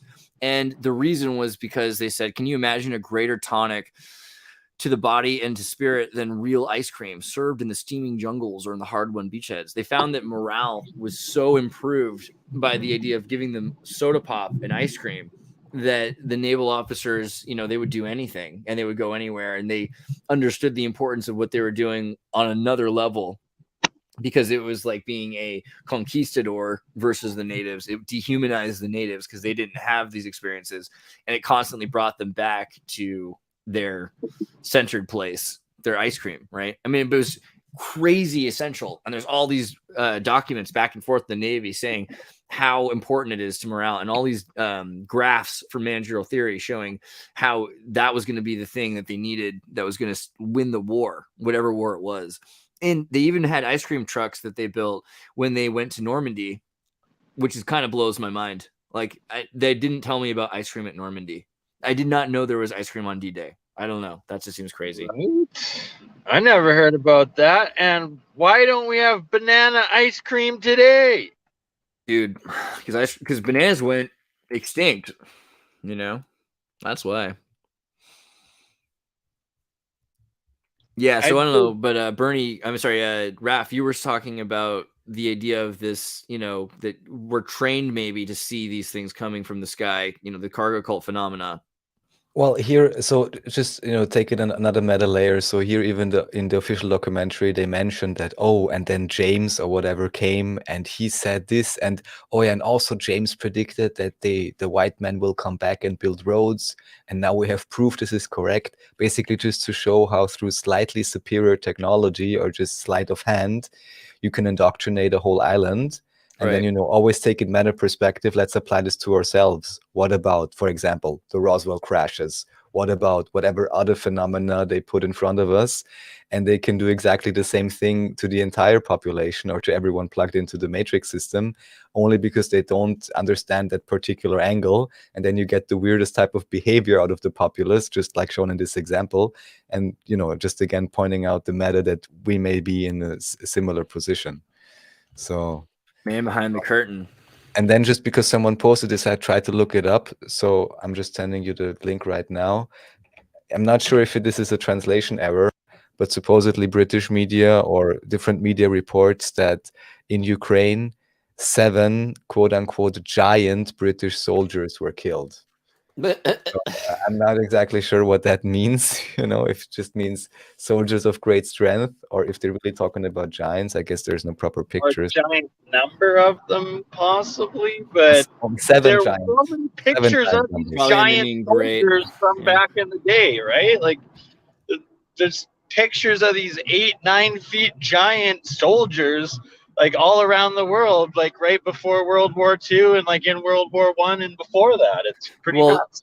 We talked about the Potsdam Giants, right? Already, right. And so just like as a recap, they were it was Wilhelm the First, all over Europe, and with the help of the Ottoman Empire, kidnapped as many tall people, like women and men, and so turned the men into soldiers and forced them to breed with tall women in order to produce tall children, and this for generations. And eventually Napoleon decided he wanted to kill off all the Potsdam Giants about a century later, or maybe 2 centuries later. But then, so there are descendants who escaped, but so many of them were killed, and we don't really recount that part of our history. But it's interesting because we talk about how Napoleon was short, and it isn't that he's short today.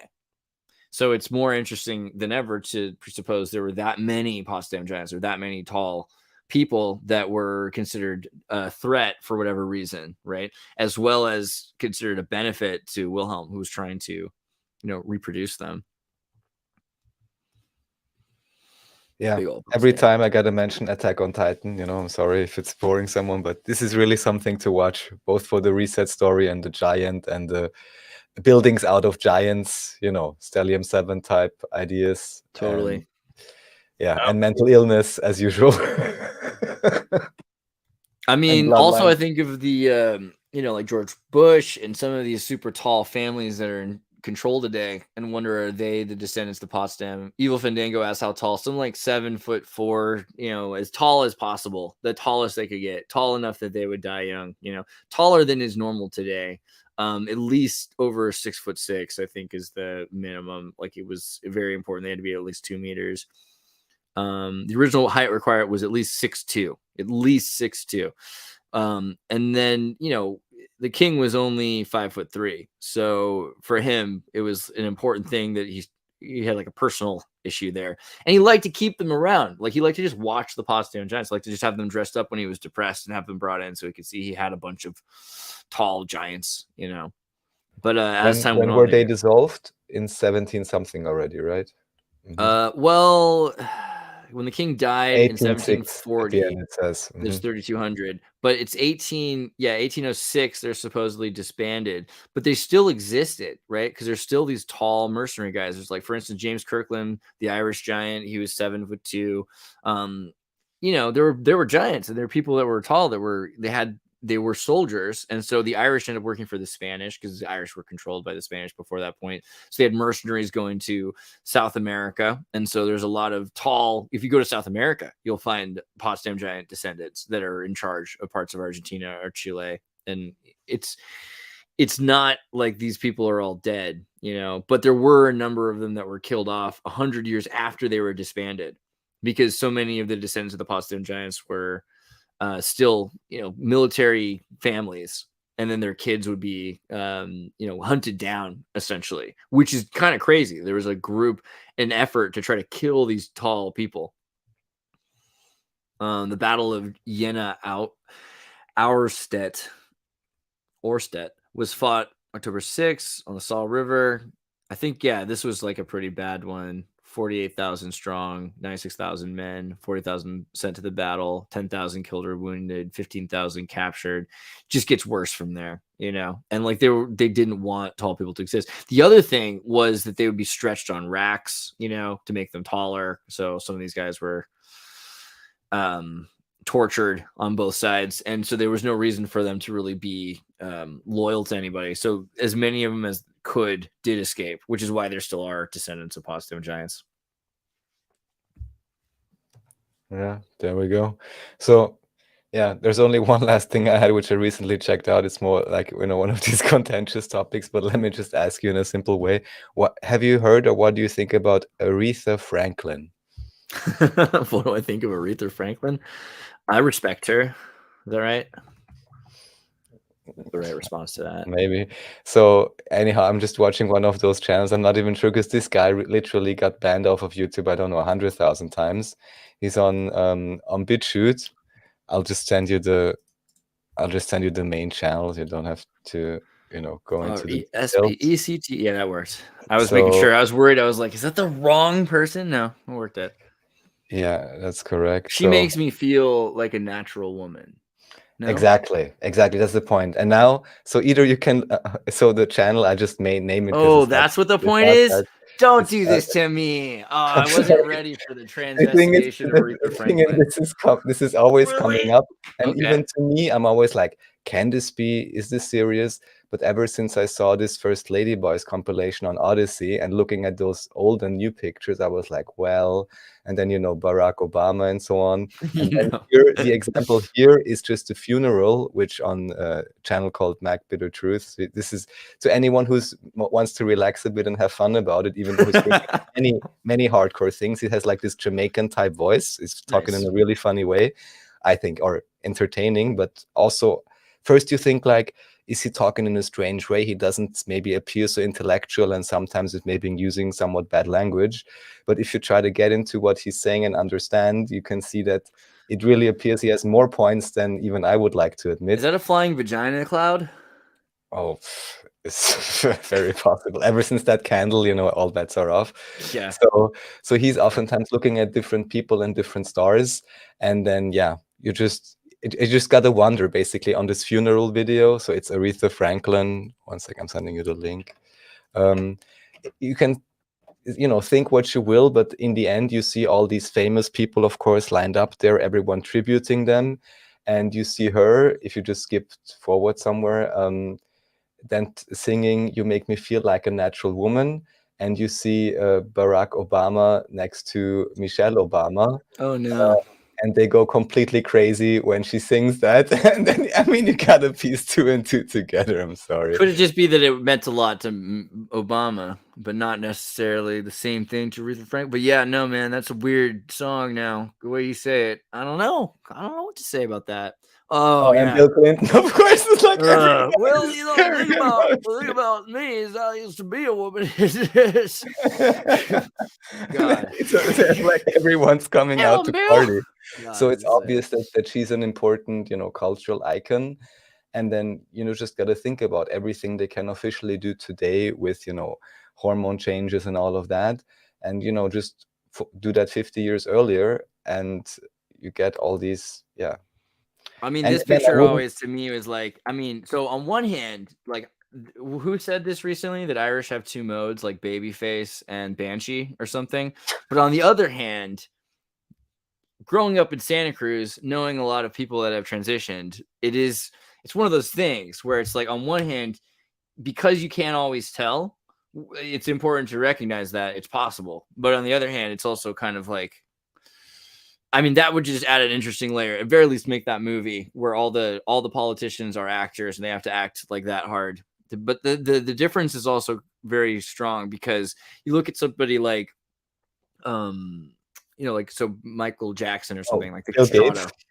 Okay, but I was just gonna talk about Castrato because like a lot of the Oh, yeah, artists, I think he actually mentions this in that video, I believe. I believe he took mentioned exactly boys this and then they point. made sure Exactly, that they kept exactly their, this. Yes. yeah, they castrated them. And this is, I think you can actually still, there's like a recording of like castratos from Italy from the 19th century that made it into the early I'm 20th century. sorry, that was the other one because I was looking through his videos and the Castrato story actually relates to Nothing Compares to You. Who is it?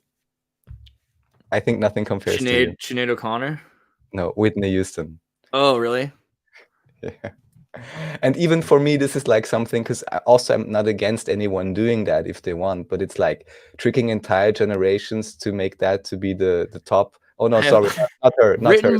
written Sorry, by sorry. I Prince, confused this. I confused this. Sorry, I meant Whitney Houston. Sorry. recorded by But who knows Sinead about O'Connor. her? Who knows about her? But I mean Whitney Houston. Yeah, just really quickly, since you went there, now I have to do the picture of the Pope. You know what I mean? Remember when she was on Saturday Night Live and she was like, "This is the real enemy," and she ripped up a picture of Pope John Paul II. Wow. Okay. Yeah, and then like 2 weeks later, Madonna was on and she ripped up a picture of like Maury Amsterdam or some producer. I forget, but they tried to like de-escalate the thing. Like Madonna kind of made a joke to protect the Pope, which I thought was weird, of all people. Yeah.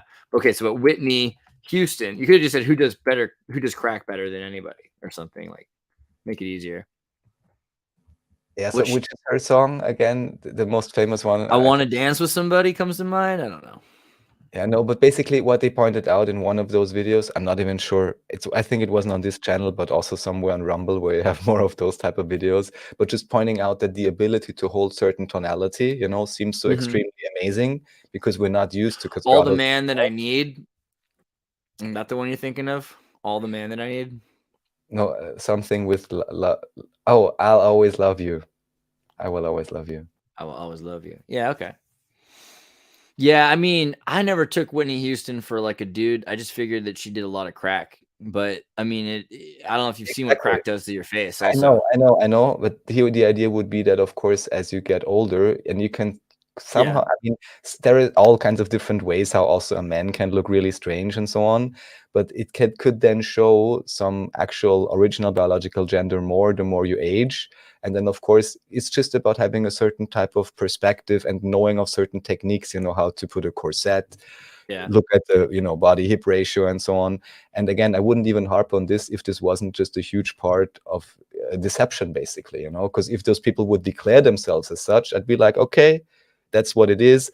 But don't make all the girls or whatever cry because they can never look like you because you're just not the gender you're proclaiming yourself to be. Oh my God, I'm in Santa Cruz, California. I could probably find a transgender history course with multicultural emphasis at a community college and learn about the history, what they think about the Sumerian Akkadian text and everything. But it does seem interesting that in the 20th century to the 21st century, we went from, what is it? Don't ask, don't tell, essentially, about everything, to now you have to just socially accept that everything is this way, you know. And so you could have dealt with the fact that there probably were some transvestites or something 100 years ago, and that was pretty common. It existed. But now we're at the point where we're saying, okay, there are people that are the other gender all their lives. So I wonder if you're going to start hearing more. I mean, transgendered celebrity, like, you're going to start seeing this as just this out Oh, I mean, thing, they you know? started with the one I think was a decent actor. What's their name? I would have to say now. This actor that played in Billions, if you know, where of course portrayed super positively this non-binary, I think, biological female, also in Mm. the series. But she's like this super computer whiz. But she's more like a genderless robot, actually, which is kind of, this other part of the story. But that's, I think, where they really started to introduce that to make it normal to have non-binary individuals as openly as stars. And I just think, again, it's a big deception if they've already been doing that for many years, not telling everyone, and confusing the whole population with those beauty ideals and other things. Yeah.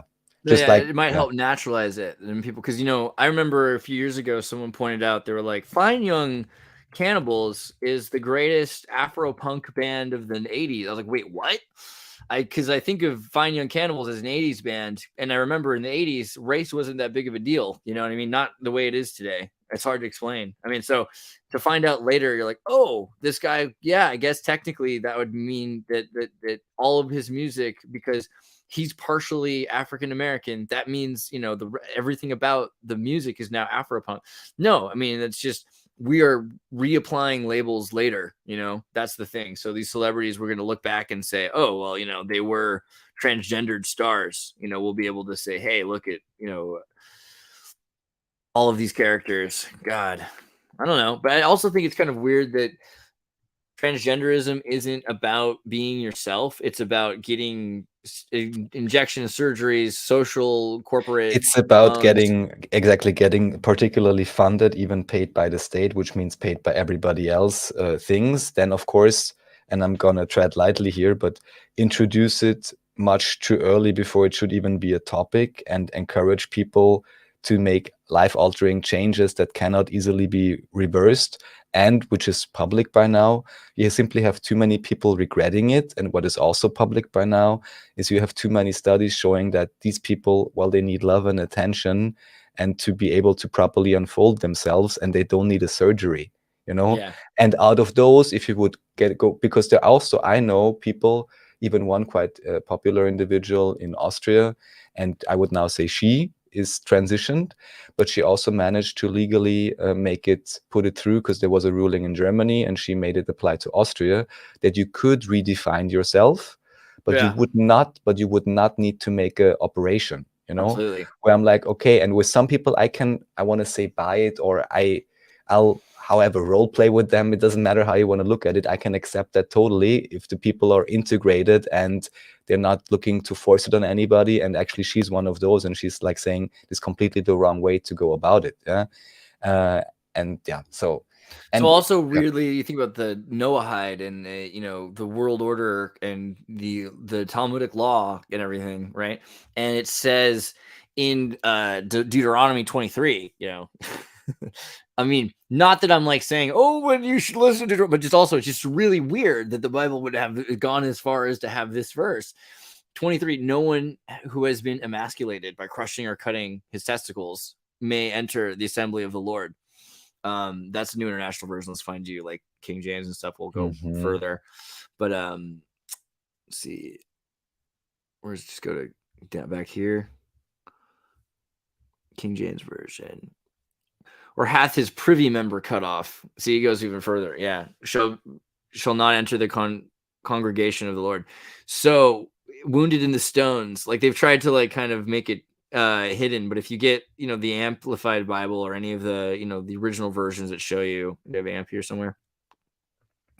There you go. He who has been castrated by having his testicles crushed or his male organ cut off shall not enter the congregation of the Lord. So pretty weird, because why? What are they? Who cares? But they apparently it's made its way into this book. When would that have been a thing? Were there a bunch of people that were like, "I think I'm a woman"? I think it's probably more to do with slavery and people that were became eunuchs or were forcibly castrated. That they're forbidden for some reason, which is why. What's the deal with that? Yeah, I And then also that's wonder what they're why would convincing they people to do. put it in a book like this? It almost seems like, oh, don't look into the occult because then you'll learn all their secrets.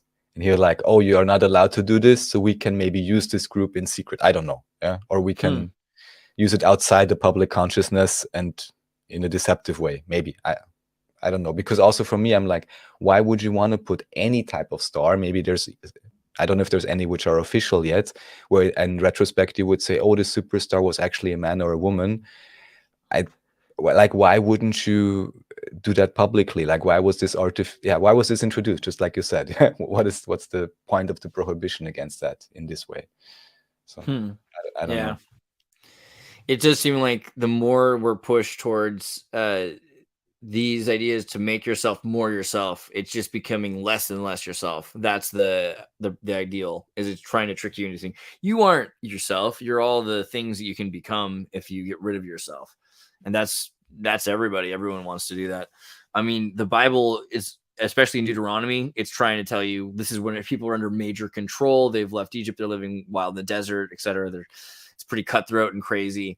But also it's right after Egypt. So you've got a bunch of people that were probably priests, and the idea that maybe Moses didn't have his tongue cut out, but his testicles or something to that effect.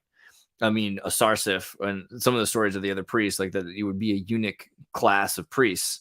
So maybe it was some way of stopping the eunuch class of priests from having any power over this transitionary period of the Exodus, leaving Egypt and controlling the new government. I don't know how this relates, but of course makes me think of Varys from Game of Thrones, who's the most famous eunuch, but super powerful as spy master, just assuming that there is always some correlation between fiction and whatever hidden history. Yeah, historically, eunuchs seem pretty interesting. Don't get me wrong. Like, they're singers, they're dancers, they're running our society in a lot of interesting ways. But, they can't reproduce. They have no say over the future.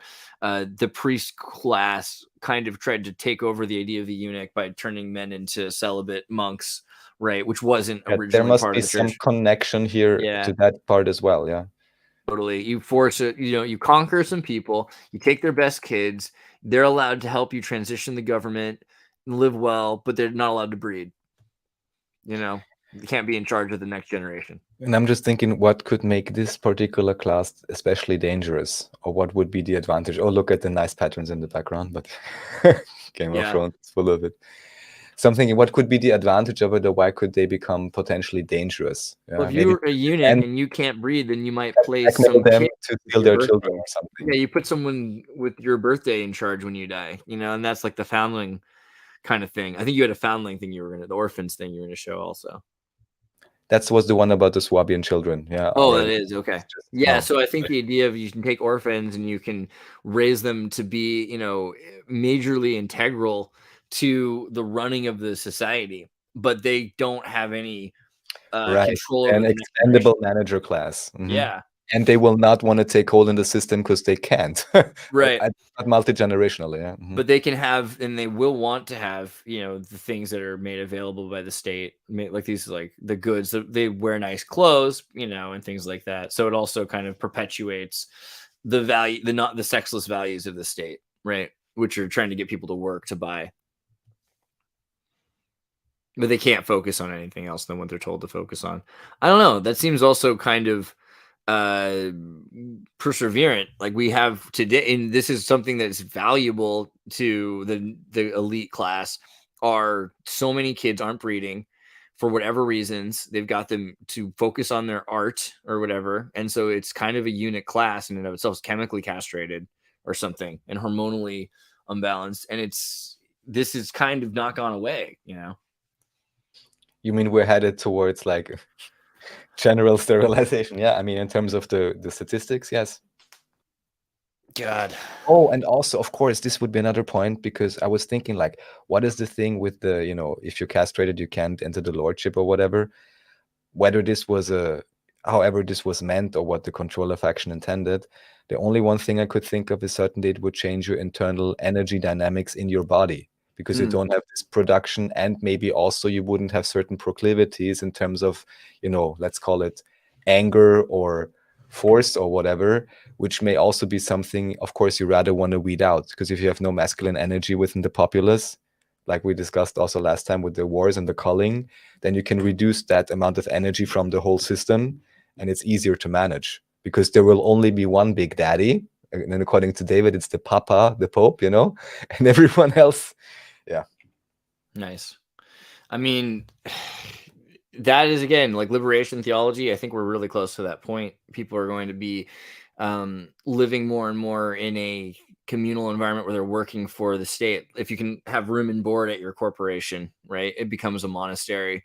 And I think that's pretty much the only way people are going to be able to live pretty soon, right? They're going to have to live together for an agenda, Yeah, but ideally for our own agenda, to uplift the spirits and liberate humanity. But Yeah, if I think we could. that would be then we have a Shadowrun type, corporate army system with cyberware. Yeah, some of the utopias. I think you guys should also make sure that you visit the teamrabbithole.com. There's been some new episodes. April 13th was the last one with Zoe. Yeah, we have an astrologer. Before that, we had a pretty interesting discussion with Jordan. This was about, whether you are God or not and what that means exactly, and the ego traps. And of course, before that, we had David Charles Plate, who's a regular on Think Tank. It was a pretty cool interview where he was talking about, his story and so on. Jim always knows how to ask the right questions. So, we get to all the deeds. And yeah. And of course, also, actually, because I really loved your interview with David, but I was already informed, because I think in one of the recent shows, he had mentioned this to me, and I was like, oh, yeah, this is going to be the toilet gate. So everyone who hasn't seen that on the Exodus channel, or even go on playlists here, just to remind everybody again, on the top you have playlists, and there you have David Ewing Jr. Reset Research, Mark Martin stuff, and we have David. So everyone who wants to binge on that, highly recommended. Super epic. Yeah, there's 28 Ewing talks now. That's amazing. Across different channels. There's also this Endgame Islam channel. They also recently made a great video with him, which are Muslims talking to him, which is great, of course, and publicizing it. So that's I'll check this out. Pretty cool. That's legit. And of course, here, just very briefly showing how all the Qurans in this example here were destroyed 1924. And we have a similar story with the Sikhs. This was the last thing I wanted to bring up. What's his name? I have to find him now. MacArthur. Well, anyhow, there is a guy. There's like two guys who basically did exactly the same thing to the Sikh documents. So again, you have around 1850. You have two guys showing up. I believe MacArthur or something was his name. I had it on the comment. And they basically translate all the Sikh texts for you.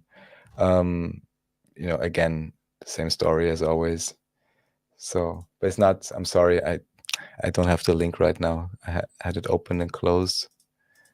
MacArthur. Okay, give me 1 second. Maybe I'll find it. John MacArthur, maybe? No, it's a Bible translation.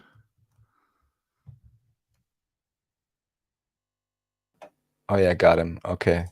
So it's Max Mueller and Max Arthur McAuliffe. 1 second. So these are the guys. There you go.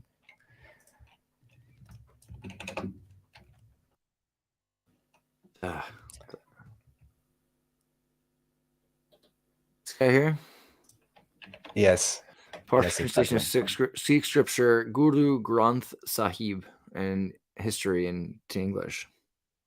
So again, just a basic story, as every time you have around 1850, some British guys, colonialists, probably Jesuits showing up and giving you the whole translation for all of your religion, so it's always the same story, seeding the culture, it appears. Wow. So trying to figure out whether or not that's the accurate translation, because we don't have the original. Wow. Great. Yeah, this guy knows Look at him. He decided he wants to be. And then always you have these British guys, they always take up then Indian names, you know. So if you wouldn't know, you just read it, you think maybe, oh, he's from there. No, he just arrived 20 years ago, you know, to make up his story, I guess. So something to look into. Metcalf. Yeah, wow. That's messed up. Yeah, it's hard to know anymore whether or not you're reading the translation or you're reading somebody's fake forged version. Distorting the religious text, taking the spirituality out of it, and creating those false idols potentially. Make sure also you go to Crypto Alchemist on the YouTube and check out his recent videos.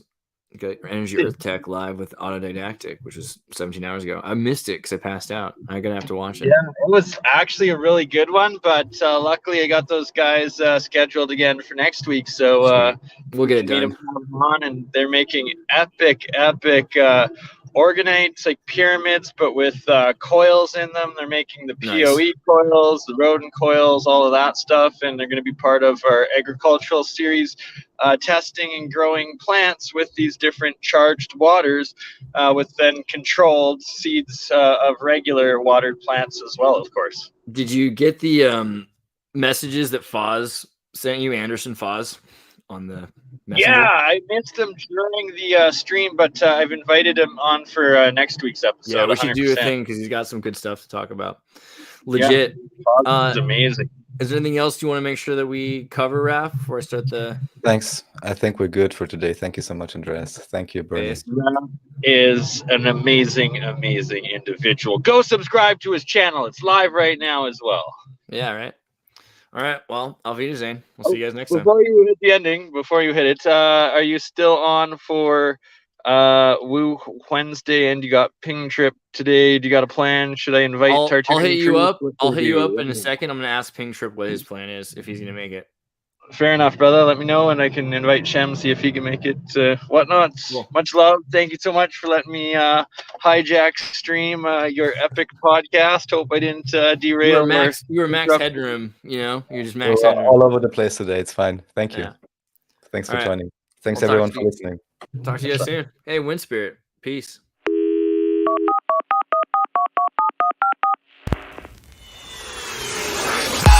Hey, everybody, tune in to Recent Tartarians. Recent Tartarians. Recent Tartarians.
Tartarians. Recent Tartarians. Recent Tartarians.